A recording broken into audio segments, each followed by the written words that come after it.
Nas colinas perto de Belém, um jovem pastor chamado Davi cuidava do rebanho de seu pai. Ele era o mais novo dos filhos de Jessé, muitas vezes ignorado, mas fiel em seu trabalho humilde. Os dias de Davi eram passados guiando ovelhas, defendendo-as de leões e ursos, com apenas uma funda e um cajado. Na solidão, ele forjou um relacionamento profundo com Deus, vendo sua mão em cada nascer do sol e em cada cordeiro salvo. Enquanto seus irmãos buscavam glória, Davi aprendeu coragem, humildade e confiança nos campos tranquilos. Deus não estava procurando força externa, mas um coração devotado a ele. Em Davi, ele encontrou uma pureza e fidelidade que moldariam um futuro rei. O mundo via um jovem pastor. Deus via um líder em formação. As canções e os salmos de Davi, nascidos no deserto, ecoariam por gerações. Cada desafio se tornou uma lição de fé, cada vitória um testemunho da proteção de Deus. Os campos de Belém não eram apenas seu local de trabalho. Eram seu santuário e campo de treinamento. Aqui, um menino aprendeu a andar com Deus, preparando-se para um destino além de sua imaginação. O profeta Samuel chegou a Belém, enviado por Deus para ungir um novo rei. Os filhos de Jessé foram apresentados, cada um impressionante na aparência, mas Deus rejeitou todos eles. O Senhor lembrou a Samuel: o homem vê a aparência, mas o Senhor vê o coração. Somente quando Davi, o mais jovem, foi chamado dos campos, Deus disse: levante-se, unja-o, pois este é ele. Samuel derramou óleo sobre a cabeça de Davi, separando-o diante de sua família, atônita. Daquele dia em diante, o Espírito do Senhor esteve com Davi. Ele voltou às suas ovelhas, carregando uma promessa secreta e um chamado sagrado. O mundo via um pastor, Deus via um rei à espera. A unção de Davi não era sobre status, mas sobre um coração alinhado com a vontade de Deus. Na obscuridade, o escolhido de Deus foi preparado para a grandeza. A jornada do pasto ao palácio havia começado. O destino de Davi foi selado pela própria mão de Deus. O exército de Israel se encolhia diante de Golias, um gigante que o zombou por 40 dias. Davi, enviado para entregar comida aos seus irmãos, ouviu as provocações e se sentiu impelido a agir. Enquanto outros viam um inimigo imbatível, Davi via um homem desafiando a Deus. Ele recusou a armadura de Saul, confiando em vez disso no Senhor, que o havia livrado de leões e ursos. Armado com uma funda e 5 pedras, Davi enfrentou Golias. Você vem com espada e lança, mas eu venho em nome do Senhor, declarou ele. Com uma única pedra, Davi derrubou o gigante, provando que a fé é mais poderosa que o medo. A paralisia do exército foi quebrada pela coragem de um pastor. A vitória de Davi não foi apenas sobre Golias, mas sobre a própria dúvida. O menino que confiou em Deus fez o que guerreiros não puderam. A esperança de Israel foi restaurada por um ato de fé. A fé de um pastor mudou o curso de uma nação. Após derrotar Golias, Davi entrou na corte do rei Saul como músico e escudeiro. Sua música acalmava o espírito perturbado de Saul, e seu serviço era marcado pela humildade. No palácio, Davi encontrou um verdadeiro amigo, Jonatas, filho de Saul. Suas almas se uniram em lealdade e amor, transcendendo a rivalidade. Jonatas reconheceu a mão de Deus sobre Davi e fez uma aliança, dando-lhe sua túnica real e armas. Conforme a fama de Davi crescia, o ciúme de Saul se transformava em raiva. A paranoia do rei o levou a tentar a vida de Davi. Mas Davi escapava a cada vez. Os planos de Saul falhavam, e o sucesso de Davi só aumentava. A amizade de Jonatas se tornou o refúgio de Davi em meio ao perigo. Numa corte cheia de suspeitas, o vínculo deles era um farol de confiança. Jonatas arriscou tudo para proteger Davi da ira de Saul.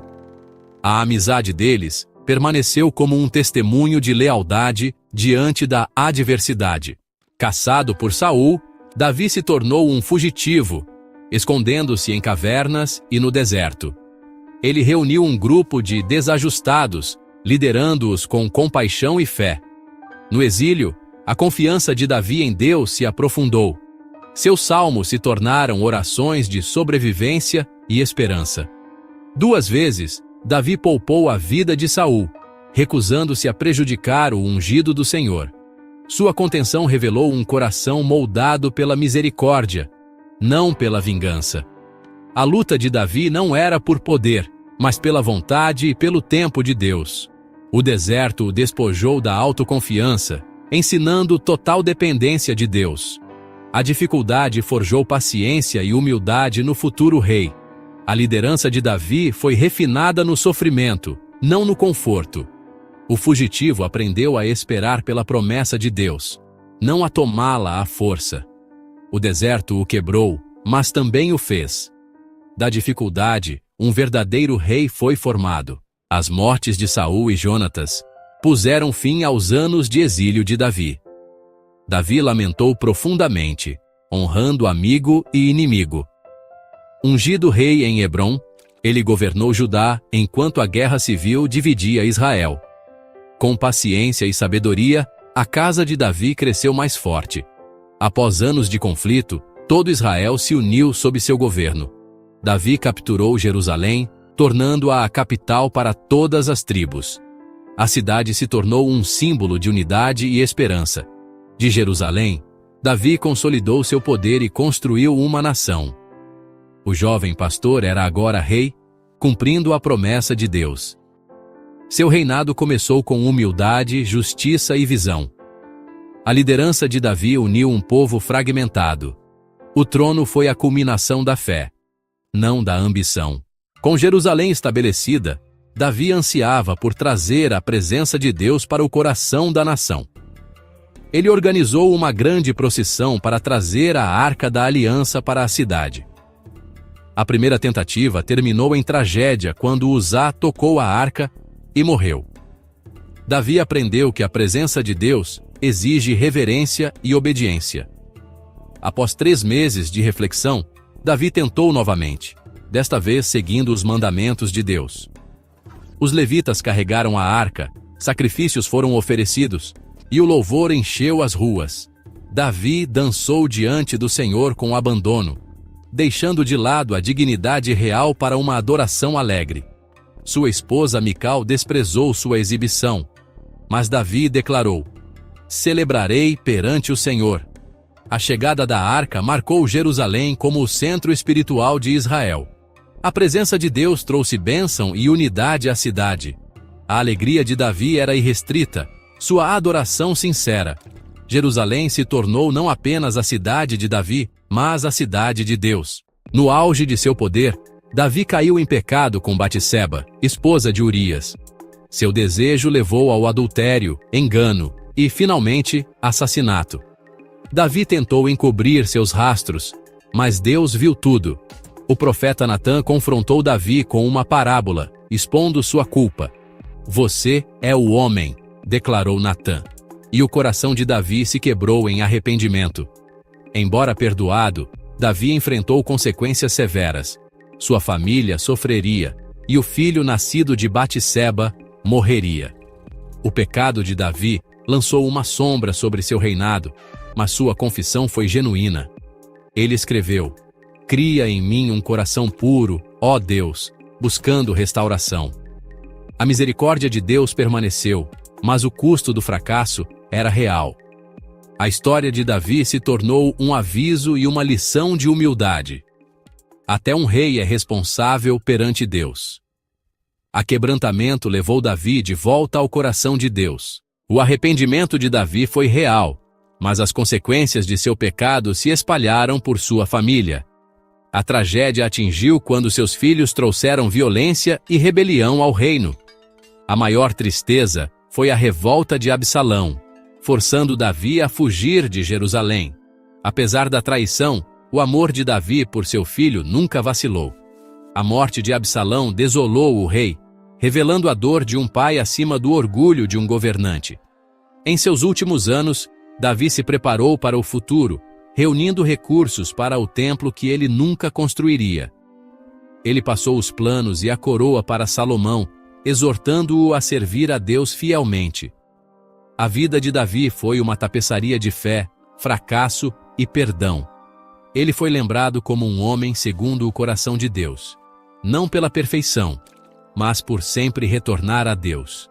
Seu legado era a esperança, não apenas para Israel, mas para todos que buscam a misericórdia de Deus. A jornada de Davi terminou em confiança, não em triunfo. A história do rei pastor aponta para a graça que perdura além de nossas falhas. Tá pagando caro na sua conta de luz? Você não precisa ter painéis solares em sua casa ou empresa para ter desconto na conta de energia. Cadastre-se gratuitamente e economize até 20% na sua conta de energia. Quer reduzir os custos com sua conta de luz? Aproveite a oportunidade de obter descontos de até 20% com a energia solar. Cadastre-se agora e descubra como você pode usar fazendas de energia solar para economizar de forma inteligente. Garanta seu desconto clicando no link da descrição. Não perca essa chance de economizar e contribuir com o meio ambiente.